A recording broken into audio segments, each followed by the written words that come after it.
Deuxième palier, c'est que les petits tests de ta mère sont ceux qui vont te préparer aux petits tests des femmes. Ok? Tu vas commencer à t'entraîner. Tu sais qu'il faut t'entraîner quasiment à la limite du possible, récupérer très très vite pour te réentraîner encore. Elle apprécie que tu grandisses, elle aime le physique que tu as, elle va même dire à ses sœurs et à ses frères comment elle est fière du fils et du garçon que tu es devenu, qui est super costaud et musclé et tout.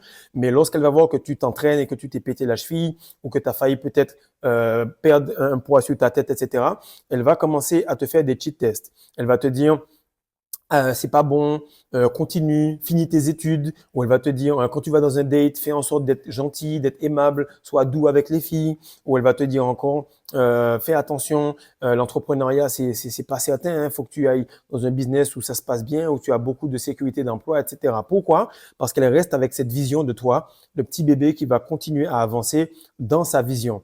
Problème, c'est que sa vision, c'est à la maison, dans le nid et à côté d'elle. Et comme je dis à chaque fois, l'homme, et encore plus l'homme, le côté, le sexe masculin, est le seul animal qui a oublié qu'il en est un. N'importe quel animal doit se séparer et doit quitter cela. Mais là, tu vas quand même avoir des gars complètement débiles qui vont aller dans les commentaires et dire non, moi, ma mère, je l'aime beaucoup, etc. Frère, ça, c'est pas le point. Arrête de, t'as encore du lait sur la bouche. Viens directement avec nous, commence à te réveiller et comprends que si tu te détaches pas d'elle, tu pourras pas la mettre à la retraite. Si tu commences pas à te retenir, si tu commences pas à prendre tes décisions par toi-même, tu pourras pas la soulager de ce poids qu'elle a de travailler pour continuer à t'allaiter alors que tu as 30, 40, 25 ou encore 50 ans.